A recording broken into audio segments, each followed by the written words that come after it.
Eduardo Marinho, artista gráfico carioca que está de passagem por Florianópolis, numa viagem que segue pelo sul do Brasil. O Eduardo tem uma história de vida interessante, de quem não se conforma com o sistema que nos é imposto. É uma arte contestadora que, ao mesmo tempo, enche a mente de senso crítico e alma de poesia. Bom, para começar, não é que eu não me conformo, eu não me adequo, eu não consigo me adaptar a esse sistema. E eu tentei de todas as maneiras, assim, fui militar, fui bancário, estudei direito, mas não dá, não consigo, não tem explicação para isso. Eu fui procurar um sentido e a vida foi se fazendo por si, observando as coisas, aprendendo muito, entendendo por que a sociedade é tão injusta, como os nossos valores são plantados, como as pessoas vivem de forma infernal por acreditar nesses valores e estar sempre querendo, por exemplo, vencer na vida, projetando valores nas coisas, na superfície, esquecendo das coisas que a gente tem por dentro, do afeto, da integração, da solidariedade, da harmonia. Essas coisas que a gente não encontra na sociedade e que precisa encontrar. Eu tento fazer o que o Gandhi diz, ser a mudança que se quer no mundo. Eu acho o mundo muito pouco solidário, eu procuro ser um pouco mais. O mundo é muito competitivo, eu procuro não ser competitivo em nada. Não estou querendo vencer na vida, só que estou querendo viver em paz, o mais em paz possível. Primeiro eu fiquei sem nada mesmo, uma mochila nas costas e caminhando, dormindo em qualquer lugar. No estilo hippie antigo, na época ainda tinha hippies, né? Eu fui ser o que chamava na época micróbio. Não tinha nada. E tinha que pedir até o que comer. São experiências muito ricas, que a maioria das pessoas vê como depressivas ou humilhantes. A pessoa que tem muito orgulho, ela não consegue entender qual é a da humildade, ela confunde a humildade com a humilhação. A gente, quando tem humildade, a gente não se sente menor e não se ofende com nada, a gente vive muito mais em paz, porque também a gente não se sente maior do que ninguém e não tem necessidade de disputar nada com ninguém. Então isso deixa a gente em condição de estar sempre aprendendo. Até com insulto a gente aprende, mas as pessoas preferem se aborrecer. Você com humildade, você se aborrece muito menos. Você entende o porquê da agressão, você não se sente diminuído com ela. Você vê uma pessoa descontrolada, você não vai se descontrolar junto, né? E como é que tu ficaste conhecido no Brasil inteiro? Meu trabalho me levou a dialogar muito com as pessoas. Vendendo artesanato, eu comecei a escrever o que eu pensava, fazer brochinhos gravados em relevo no metal, sabe? E isso me levou a muita ideia, muita gente que pensa, muito debate, muita conversa, sabe? E eu acostumei a trabalhar sempre falando com as pessoas. Um dia chegaram pessoas com câmera e microfone e filmaram o que eu estava fazendo, que era normal, o dia a dia. Só que essas vieram perguntando mais do que as pessoas que estão olhando o meu trabalho, porque elas eram jornalistas e estavam trabalhando nas perguntas, né? Então, eu falei tudo o que eu falo sempre, minha visão de mundo, que não é nenhuma verdade, é só minha visão de mundo, é a forma que eu vejo, não tenho nenhum apego nas minhas ideias. Pelo contrário, nem gosto da maioria delas, gostaria de estar errado em muita coisa. Então, só é um desenvolvimento do trabalho. Aí, mandou para o mundo pela internet. E as pessoas começaram a ficar espantadas. Mas eu não estou vendo nada demais no que eu estou falando, eu estou só vendo o mundo à minha volta. Estou vivenciando na função de aprender. E nessa função de aprender, a decorrência dela é explanar, né? O fluxo, botar para fora também. Não é para eu aprender sozinho, é para eu trocar com as pessoas. Até porque as pessoas acabam te corrigindo quando você está errado. E a tua arte? Tu consideras que a tua arte tem um caráter político? Aí eu vou cair no jargão do tudo é político, né? A minha arte é uma necessidade que eu tenho. Na verdade, ela é um veículo, não é o foco. Para mim, não é a arte pela arte. A arte é um veículo que eu uso para dizer o que eu penso. Numa sociedade, numa estrutura social que me maltrata o sentimento. Sabe? Eu sinto essas pessoas abandonadas. Eu sinto as injustiças. Eu sinto a opulência e o luxo. Não focalizo assim nas pessoas, não. Mas eu vejo que a estrutura, o sistema social é podre, dominado por pouca gente que não está nem aí com o sofrimento da maioria. Não é possível acreditar que a miséria é necessária. É impossível de acabar com a miséria. É mentira, tem dinheiro, tem conhecimento para isso.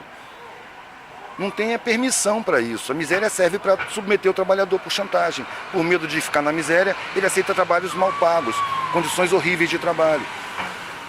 A formação de privilégios necessita da destruição de direitos.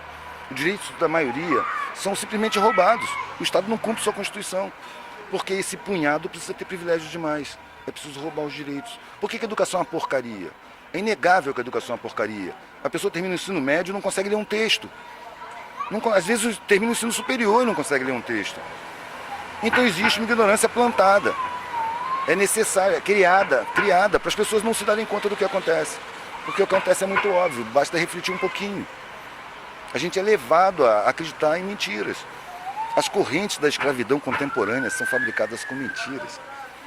E o que dá força para essas correntes prenderem a gente é a gente acreditar nelas. Você querer vencer na vida, querer competir, mercado de trabalho é mentira, não é mercado de trabalho. Foi feito assim para apavorar as pessoas. Antigamente o cara ia terminando o curso dele para começar a trabalhar, ele estava ansioso para trabalhar. Agora ele está com medo, porque ele vai entrar numa arena onde todo mundo é inimigo de todo mundo. A vida foi feita um inferno para fazer um paraíso artificial dessas pessoas que um punhado que anda de helicóptero por aí, que a mídia mostra como deuses e que hipnotiza as pessoas para ficarem de quatro na presença dessas pessoas. Eu fico indignado aí. E como é que as pessoas recebem a tua arte? Qual é a aceitação e se tem diferença também daqui no sul? É muito variado. Mas as pessoas que não gostam, as pessoas que não gostam mesmo, não se aproximam. Olham, se incomodam e vão embora. Também não entram em contato. Então eu tenho sorte. Raramente alguém entra em discordância explícita, assim. Eu lembro de um cara lá no Ceará, que foi engraçado, um senhor gordão, assim, um ar autoritário, cheio de pelo branco no peito, com um medalhão de ouro. Eu tenho pra mim que era um latifundiário, com 2 filhos. Um igualzinho a ele em miniatura, e o outro completamente diferente. O menino era mais lourinho, sacou? Tinha um olhar mais sagaz, mais inteligente. Aí esse cara chegou no pano assim, olhou, viu o desenho, esse desenho aqui, ó. Por tão poucos terem tanto, é que tantos têm tão pouco. Ele olhou, eu não concordo com isso não. E começou a falar sobre a competitividade natural e tal. E eu não tive nenhuma facilidade em discordar dele, mostrar a minha opinião. Eu não falo assim, você está errado, sacou? Eu falo, você pensa desse jeito, eu respeito o seu jeito de pensar, mas eu penso diferente. Eu penso diferente por isso. E nesses por isso é que o erro dele vai aparecer. Não no sentimento dele ser atacado, sacou? Só que nos por isso o cara fica sem reação, sem saber o que fazer. Aí um menino, igualzinho a ele, estatelou e me olhou de olho arregalado. Nunca viu ninguém falar assim com tanta igualdade com o pai dele. Foi o que eu imaginei. O outro me olhou debaixo da franjinha assim, com meio sorriso. Pelo mesmo motivo, nunca vi ninguém falar assim com meu pai. E estava gostando. Eu tenho pra mim que ele puxou a mãe. O Eduardo, e tu expõe sempre na rua, assim? Como é que é? Tu pede permissão para alguém para expor? Não, se eu peço permissão, ela é negada. Eu nunca peço permissão, eu vou botando. A não ser que seja dentro de um bar de alguém, entendeu? Ou mesmo na parede de um bar que tá, eu vou lá conversar com o dono. Ó, tô com esses desenhos aqui, dá para colocar. Mas tá fechado, eu vou botando. Se não puder, alguém vai ter que vir me dizer. E eu não saio fácil não, tem que vir pelo menos uns 3. Senão eu fico conversando, não é que eu sou valente, vou peitar, vou insultar, não, eu vou ficar comentando, pô, o que tem, eu tô só botando meu desenho, não, tira, calma, vamos conversar, e vai levando, cara. Agora, Quem quiser conhecer melhor o teu trabalho, como é que faz para encontrar, como é que consegue? Se for ao vivo, se for encontrar comigo, com os desenhos mesmo, no papel, eu fico em Santa Teresa, geralmente, quando eu estou no Rio, nos fins de semana, de 2 às 8 da noite, no cinema, no Largo do Guimarães. Agora, na internet tem o blog, observarabsorver.blogspot.com, né? Dentro dele tem um linkzinho que é Ver o Trampo. Aí você clica ali e abre um blog só de desenhos, pinturas, aquarelas, algumas esculturas, uns trabalhos, né, que eu juntei nas fotos e botei lá. Depois que tu teve esse rompimento assim na tua vida, que decidiu encarar uma outra realidade e por vontade própria e suas experiências nesse caminhar junto com as pessoas marginalizadas, que tu conviveu com elas, conta um pouco dessa experiência tua ali, de estar na rua, ver uma realidade que te chamava atenção, que te chamava para ir conhecer, e os aprendizados que você teve junto com essas pessoas. A visão que se tem dessas pessoas, cara, é uma visão bem estereotipada. O que eu fui descobrindo é que são pessoas, não são lixo como a gente vê, que tem sentimentos, personalidades, tem pessoas interessantíssimas, tem pessoas agressivas, tem pessoas que piram. Miséria pira, né, cara? É muito sofrimento o tempo todo. Tem uns que piram, cara. Começa a falar sozinho. Tem outros inteligentíssimos, tem outros que têm uma esperteza inata. Tem os que fazem só roda. Tem os bois que não têm expressão nenhuma, que se sentem mesmo um lixo. Tem os revoltados que guardam a revolta que pode explodir a qualquer momento. Tem os que deterioram o caráter, são capazes de qualquer coisa. Tem de tudo, cara. É gente, é ser humano. O que eu aprendi foi que tudo é gente, que ninguém é superior a ninguém. Superior são as condições, cara. Internamente todo mundo é gente, tem sentimento. Eu vi o mendigo morrendo, cara. numa casa abandonada lá no Ceará.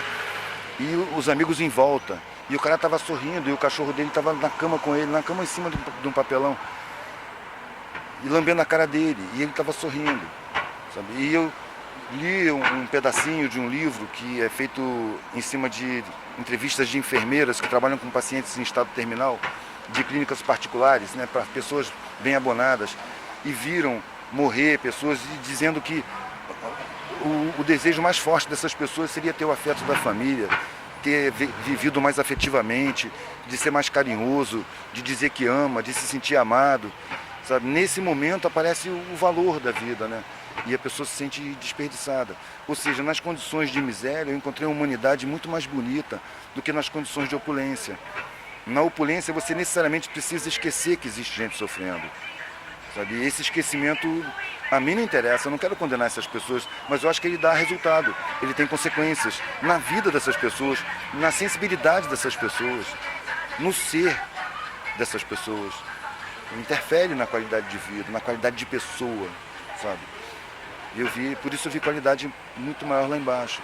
O que é solidariedade? Solidariedade, acho que é sentir o sentimento do outro.